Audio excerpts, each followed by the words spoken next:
Você já parou para pensar que o medo que te trava, te sabota e te impede de agir pode nem ser real? Que a maior parte do medo que sentimos não está no agora, mas numa projeção do que poderia acontecer? E que essa projeção quase sempre nunca se concretiza? O medo, na maioria das vezes, não é uma resposta ao presente. Ele é uma história criada pelo ego sobre o futuro. É o ego tentando te proteger, criando cenários mentais baseados em experiências passadas que, na prática, não estão acontecendo. Só que esse mecanismo, ao invés de te proteger, te aprisiona, te congela e, o pior, te convence de que não agir é mais seguro do que tentar. Essa é a prisão invisível da mente. Viver no e se, enquanto a vida passa no agora. A mente é um projetor, e quando está dominada pelo medo, ela começa a passar um filme com cenas de fracasso, rejeição, dor e humilhação. Tudo isso antes mesmo de você dar o primeiro passo.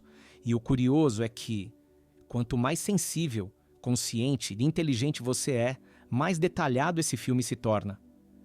Você não sente apenas um medo vago, você sente uma narrativa inteira, construída com precisão.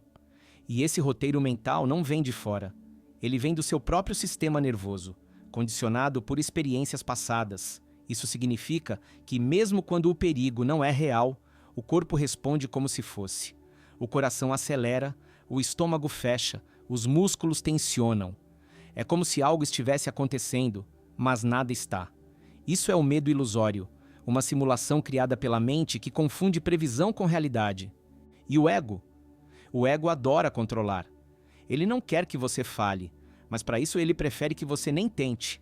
Ele te convence de que se você esperar um pouco mais, estudar mais um pouco, pensar um pouco mais, talvez as coisas fiquem mais seguras.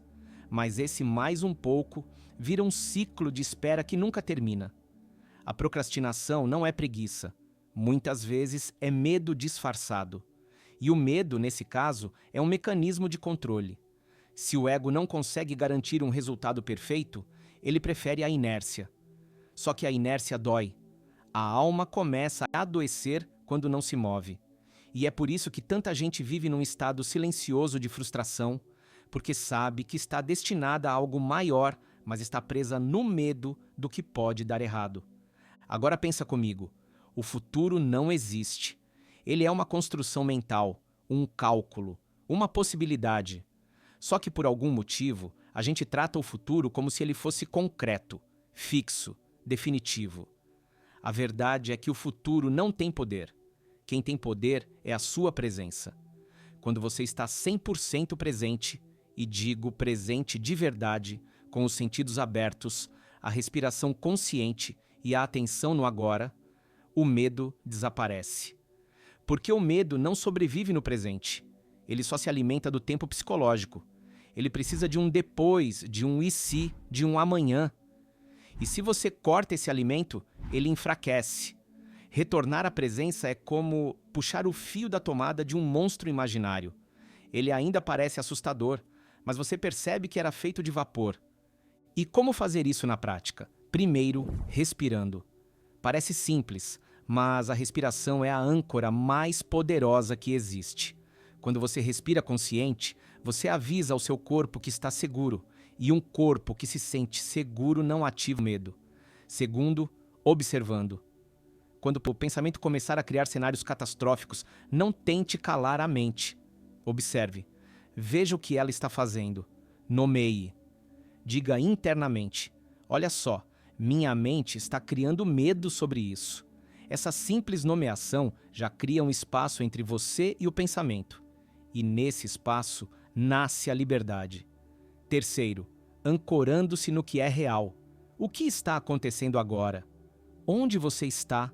Com quem? O que você sente fisicamente? Traga os sentidos para o jogo. Isso te tira da história e te traz para o corpo. Existe uma chave que poucas pessoas usam, mas que muda tudo. Questionar a validade do medo. Pergunte a si mesmo: isso que eu estou temendo já está acontecendo ou é só uma possibilidade futura? E depois, mesmo que aconteça, eu consigo lidar? Porque a verdade é que a maioria das coisas que tememos nunca acontece. E as que acontecem, Nós damos conta. Sempre damos. O ego subestima lá sua força, mas a alma sabe do que é capaz. Toda vez que você rompe um ciclo de medo com ação consciente, você fortalece essa conexão com a sua essência. E essa essência não vive no tempo. Ela vive no agora. E no agora, você é livre. O medo é um mestre disfarçado. Ele aponta onde ainda há apego, onde ainda existe controle, onde ainda falta entrega. Quando você se recusa a ser guiado pelo medo, você começa a ser guiado pela confiança. E confiança não é ausência de dúvida. É a escolha de seguir mesmo com a dúvida, mesmo tremendo, mesmo inseguro. É quando você diz, eu vejo o medo, mas eu escolho a verdade. E essa verdade é simples. Você não está aqui por acaso. Você está aqui para crescer, para expandir, para manifestar. E tudo o que te impede disso é ilusão. Sim, pode doer. Sim, pode ser desafiador. Mas o que está do outro lado do medo não é o perigo, é a sua liberdade. Outro ponto importante: o medo, muitas vezes, se disfarça de prudência. E aí, você confunde cautela com paralisia. Mas prudência de verdade não te impede de agir. Ela só te orienta a agir com sabedoria. Já o medo travestido de prudência te congela. E isso se torna perigoso quando você começa a chamar de responsabilidade aquilo que, na verdade, é só medo de fracassar. Não é responsável desistir do que te move. Não é maduro se esconder daquilo que você nasceu para fazer. O caminho da alma exige coragem. E coragem não é ausência de medo. É a decisão de seguir mesmo com ele sussurrando no seu ouvido. Você já reparou que o medo sempre tem uma voz? E essa voz, geralmente, vem com o tom do passado. É a voz de alguém que te criticou, de alguém que disse que você não era capaz. É a voz da escola, da família, da sociedade. Mas essa voz não é sua. E quando você começa a observar que ela é uma gravação antiga, você pode escolher mudar a trilha sonora. Você pode dizer, isso não é meu. E pode substituir por uma nova voz, sua, presente, autêntica, que diga, eu sou capaz, eu sou suficiente, eu posso tentar. A reprogramação do medo começa com a substituição da voz interna. Muitos dos nossos maiores medos não são sobre fracassar, mas sobre ser visto, sobre brilhar, sobre assumir quem realmente somos. Existe um medo sutil de se destacar, de não ser aceito, de incomodar. E aí entramos num ciclo de autoapagamento. Nos sabotamos antes que o mundo nos rejeite. Mas isso é uma ferida, não uma verdade. A cura vem quando você escolhe ser quem é mesmo com o risco de não agradar. Quando você entende que sua autenticidade é mais importante do que a aprovação.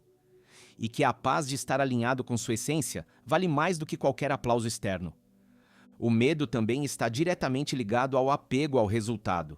Você quer agir, mas quer garantir que tudo vai dar certo.